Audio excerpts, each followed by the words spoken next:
Hey everybody, time for another midweek chat. I'm out at the apple orchard. I always like to do this. This is Leffel roots on the south side. They're doing some apple slingshots over there. Are you hitting the targets pretty good? No, they got like two. Okay. I like this thing so much. This is a wheelchair accessible way to pick your own apples. It's a little hard for me because I'm walking backwards, but see how it works there? See, that's what they're doing with the slingshots there. See, they're gonna hit. There they go. They're going for anyway. So you roll through here, and you see all these trees with what kind of apple do you think that is? It's such deep red. They look like beets, not apples, but I'm crouched down here, so I'm kind of low, right? And on both sides they have all these trees. You can pick your own apples if you're in a wheelchair. So I think that's just great. You got some pumpkins you could grab, and it's fairly extensive. Then down that way, more apples, right? And then down that way. So I'm gonna try to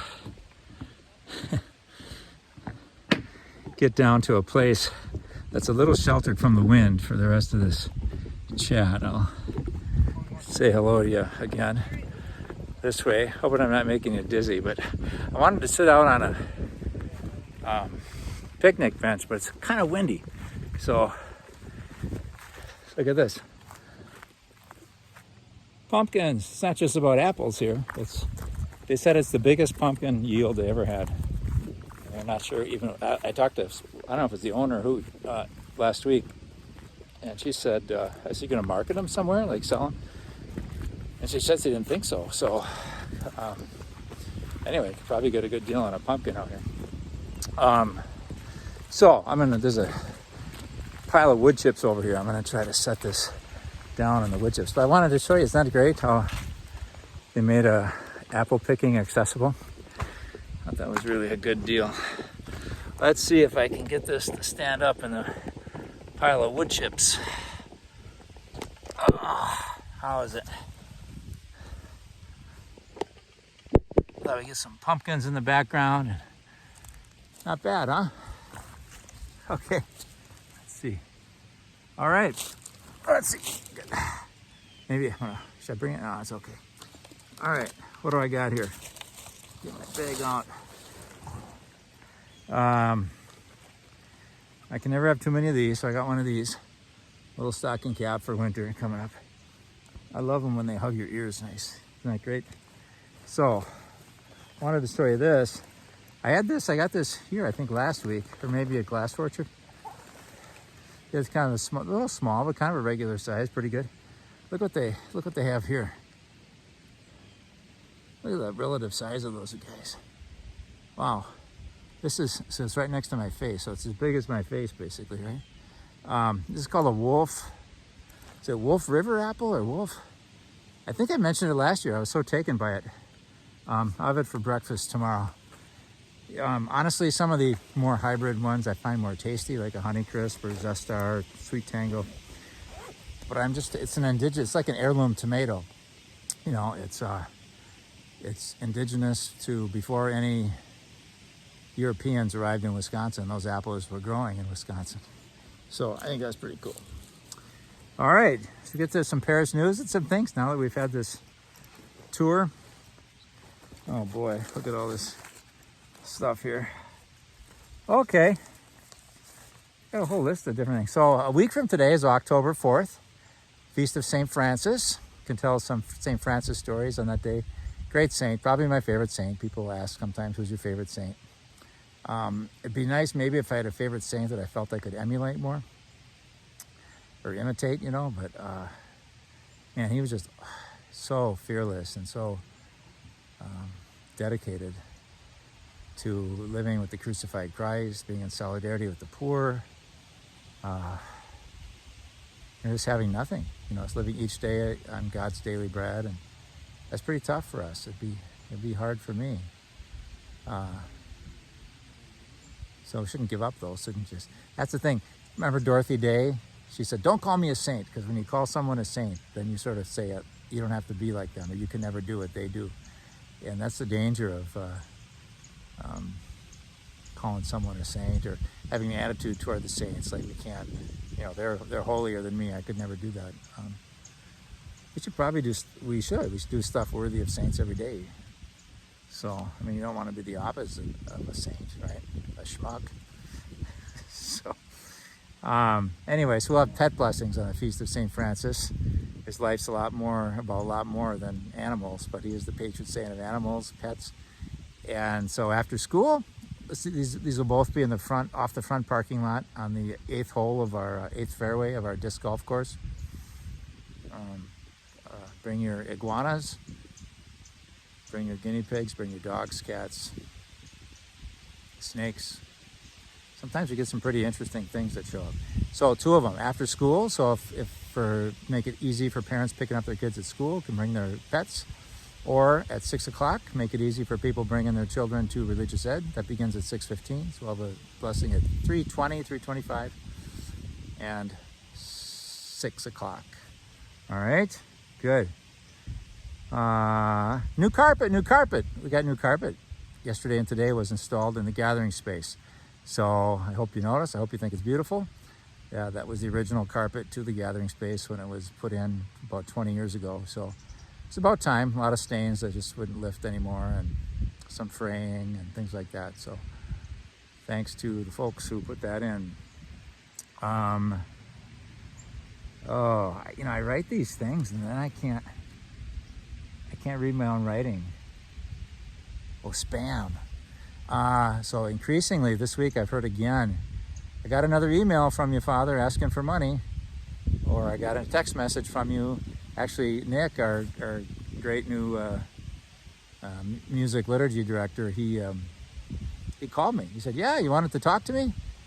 And I said, I'm always happy to talk to you, Nick, but I didn't send you. Well, I got a note, said you wanted me to call you. So that was spammy. It's things like, can you buy me, I met a poor person who needs your help. Can you get them some gift cards to Amazon, something like that. And I won't ask you for money that way, ever. So it seems like anybody that, I think they look at a church bulletin or something where there might be an email address or a name or a number, and they just pick it off, and then they know that I'm the pastor there. So they, and it's never my real address, my number, my real email address. So I am switching my email address. I'm keeping what I've been using, but for Parish stuff, we're starting a new thing, so it'll say Father Tom at stjamesauclair.org. So that will be legit. But hey, trees. So pet blessing, trees. We have 6 new blazing autumn maples, 5 new red oaks, a couple pyramidal yews, 2 new flowering crabs, and then probably some more maples and oaks that I didn't remember how many we had. But so thanks. Jim Forster, Ginny Barch, and I went out to Minnesota to pick them all up in a U-Haul that Ginny rented, and brought them back. And then some professionals came. I thought they were going to have a machine. It was like a tree service to dig holes for the trees. But I was kind of heartened, and it was 3 young men and 3 shovels, and they just a shovel like you and I would have in our garage. And isn't that beautiful sound?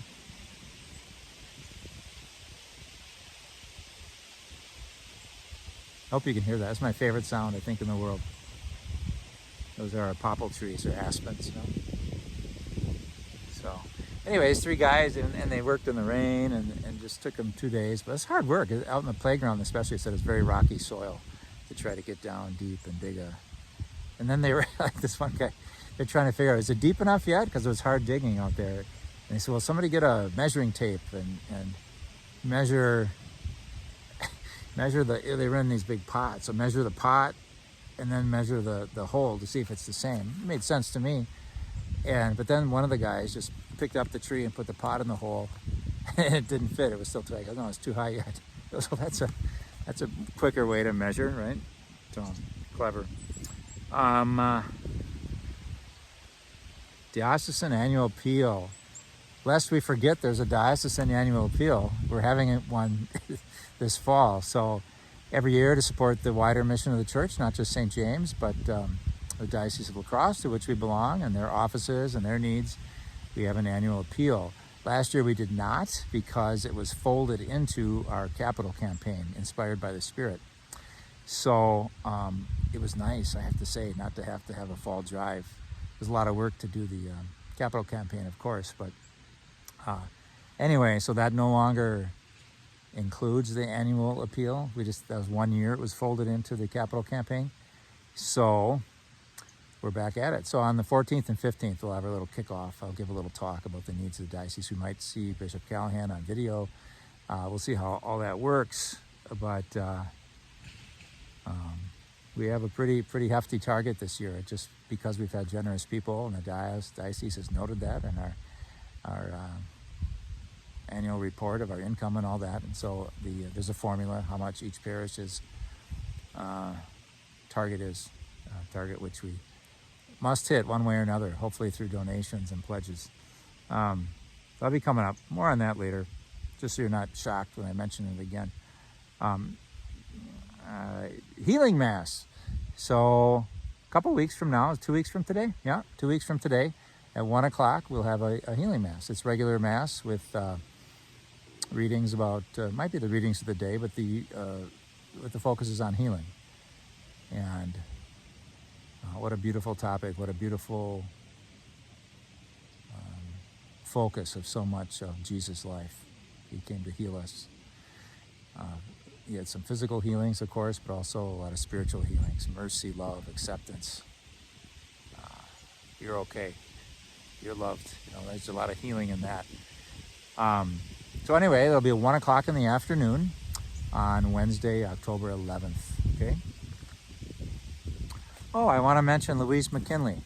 She died either last night or this morning. We just heard about it today. I was able to go out to the hospital and anoint her on Monday night. And she wasn't very conscious, and so but I think she knew I was there. Her family was gathered around, and she'd been suffering quite a bit lately. She used to live on Cameron, across from Lawrence. And Lawrence, by the way, I don't know that you listen to these, but he was just a great neighbor to her. He would really take care of her physical needs. If the house needed fixing up or anything, Lawrence was always there.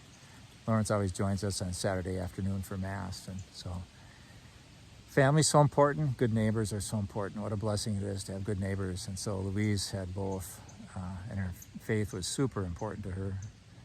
And she was a fan of the chat. So we missed, I guess she never missed it, or when her daughters would show up, they would tune the YouTube or the TV, so she would watch this, and the Sunday streaming Mass. So our viewership will go down by 1 this week. So that's glad she's with God, because she was getting pretty weak and life wasn't so pleasant. But we miss the good souls like that in our midst.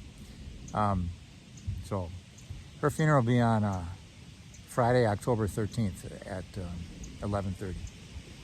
Okay. Last week to sign up for the women's retreat. So Pam Cernick is coming, and it will be good.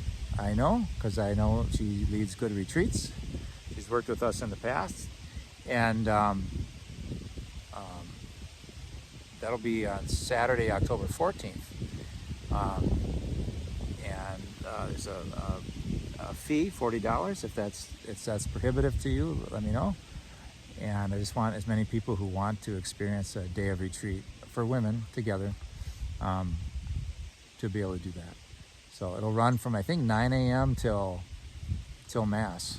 And I think people are encouraged to hang around for Mass. So that's good. Anyway, October 3rd is the deadline to register for that. That's next Tuesday, okay?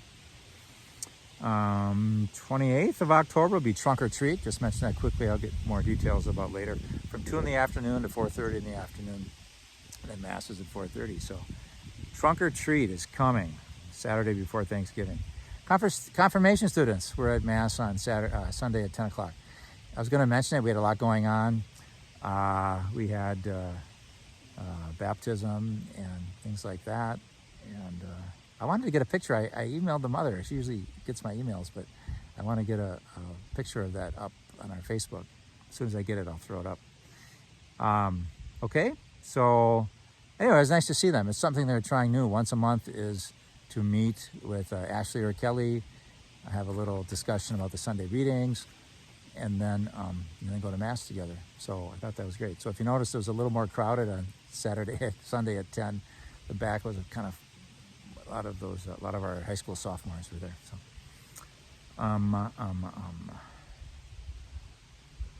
okay. All right, so that's good. How are we doing? Okay. So other stuff. We had a lovely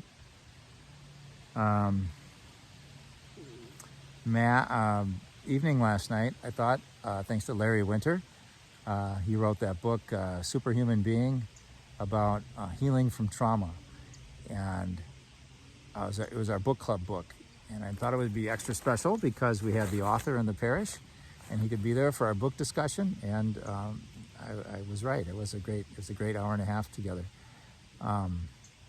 He said he wrote the book, so he had some childhood traumas, and he spells that out in the book.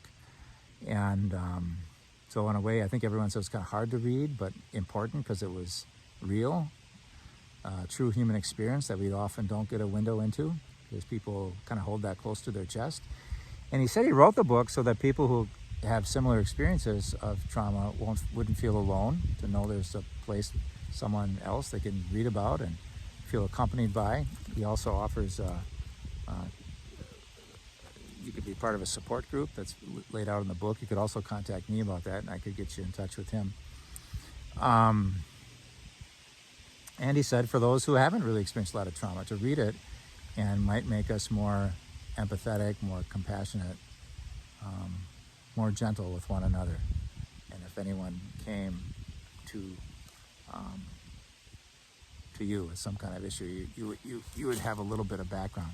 And I think that was the common experience that we said when we went around and said how the book affected us.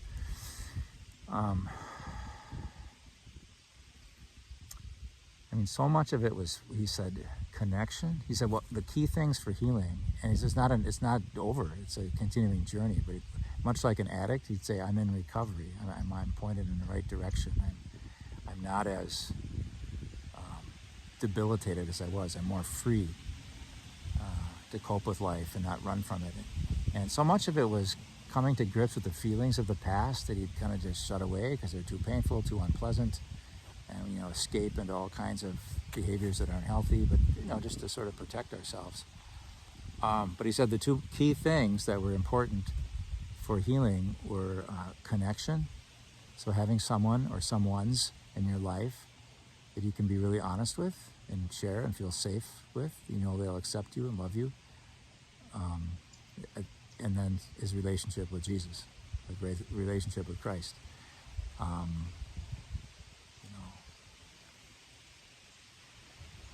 So anyway, it was really just a nice, real honest hour, and we all had questions. We shared some experiences ourselves, and that was good. I was reminded of, in terms of that, being aware of people who've had kind of trauma in their lives. Maybe you don't know it. You run into 20 people in a given day, that a good handful of them have had trauma in their background, and at various levels of healing, So, different levels, different types of abuse, different levels of abuse that have affected their ability to trust others, to feel confident with others, to be themselves. So Lucinda Williams wrote this song called Compassion. I think I sang it at church once. But it's based on a poem. I think all the words are just word for word, a poem that her father wrote, who was a poet laureate of Arkansas at some point.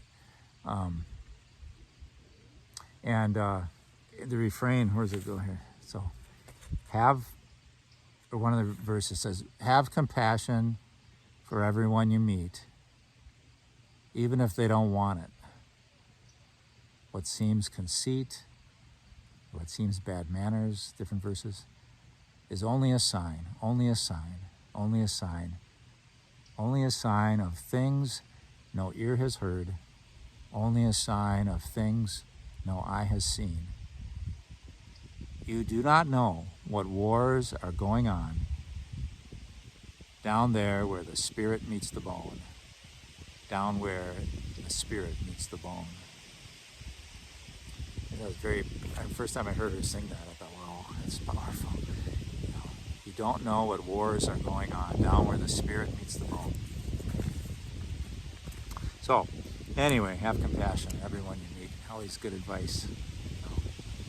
You get into all these fights. I think what I liked about last night, I really felt good. I read it on the bulletin. I said, why would I feel good after listening about trauma for an hour? But I think it's because there was a sense of common care, real vulnerability, honesty, love coming from Larry, his wife Paula, and the others in the group, and a sense that there's hope, that we can kind of get through all these things together and find greater freedom, and we have to love one another.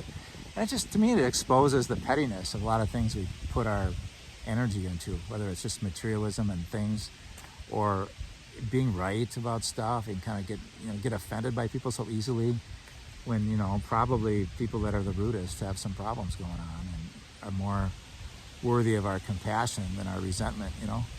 But that's hard. But it was good. It was good to hear that. So thanks to Larry for that great evening. St. Vincent had some compassion. St. Vincent de Paul Day today. And I was trying to read about him because we had school mass, and they always do such a great job with researching in the introduction. And they talked about him being born in 1581 and being ordained a priest in 1600 and being known for his care for the poor. You might have heard of Vincent de Paul societies. I don't think we have one in Eau Claire, but Wausau has one. And it's usually some outreach to the poor. A lot of them run thrift shops. So when my mom moved out of her house, we took most of the stuff to the Vincent de Paul store, kind of like a Goodwill, where people can come and get some good things for cheap, And anyway, I wanted to do a little research on my own about him, and it said that he had a conversion based on a confession he heard when he was a priest. And that's all it said on all these websites. And I kind of Googled just those words, And finally, about like 10 down, it described what it was. And what it was, he was ordained a priest, and he kind of lived sort of a cushy life, I think, as a priest. He was a tutor for children of a wealthy family. And then one of the servants was dying, and he was asked to go hear the servant's confession. And he was shocked and amazed, because the servant always just seemed like such a good guy. And we wouldn't think he'd have many sins under the belt and all that, but apparently he was taken with how many sins the man had. And what a joy it was for him to be there and be able to offer forgiveness and a way to heaven, I think the assumption back then was like, if he didn't hear his confession, he would have gone to hell. But so he was there, and he was able to save the man. And that might give us a little more power that really belongs to God. But nonetheless, it drove him. He said, wow, I want to go out and I want to preach missions. I want to preach to people, especially the poor, who maybe are not as educated or in the circle of church life, that, they should confess their sins and experience God's forgiveness and get to heaven, And so it really drove him out of that house where he was just a tutor for these children into the world. And then people would hear him and be inspired by him and followed him, and eventually he founded his own religious order, I guess. I think there's some called the Vincentians. So anyway, I thought that was pretty interesting, and compassion and joy at really being able to help people find God, find eternal life.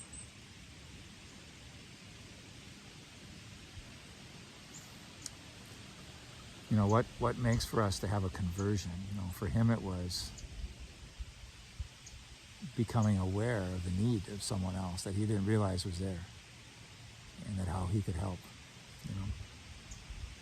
So, want to mention, I didn't get to watch yet, but Shirley watched the Mother Teresa movie that I was touting last week. So it's really good, but it is recorded on my camera, so I'll watch it. Maybe we can show it. Maybe I can watch it for the first time with all of you. I can cast it up to our big screen in the gathering space. So, let's see. I want to do one more thing. Oh, yeah, I was just talking. Wow. Oh, my knee was at a wrong angle. Okay, all right. Okay, it's better. So, it's nice when pain is temporary, isn't it? Sometimes it never goes away. But, so mom's doing okay. A lot of people ask me about my mom, and she likes her room. She doesn't get out of the room that much. She kind of needs to be cajoled a little bit. There's some activity directors and all, and for meals and whatnot. But not a lot of energy for life. You know, she's 93, and it's hard to know how much to push on all that. I know a lot of you are going through similar things and caretaking. But she talks about dying a lot, and if I say I'll do something next week or in 2 weeks, she'll say, "Well, I probably won't be here then." And one of these days she'll be right. But she kind of talked like that before the strokes in May. So anyway, I was reading something, and the memory too. Is kind of, she's in a memory care unit. Some things are very sharp on, and some things just the mental is kind of going downhill in the memory. But just a lovely person. She'll continue to be that, I'm sure, until her last breath. But I was reading an article in American Magazine. Maybe I'll post it up to our Parish Facebook page. It was about a hospice chaplain. I didn't read the whole thing, but I got the gist of it, I think. So someone who works with the dying, especially those with memory problems, like Alzheimer's patients. And she said how the headline was that Ignatian prayer is so helpful to people dying of Alzheimer's, something like that.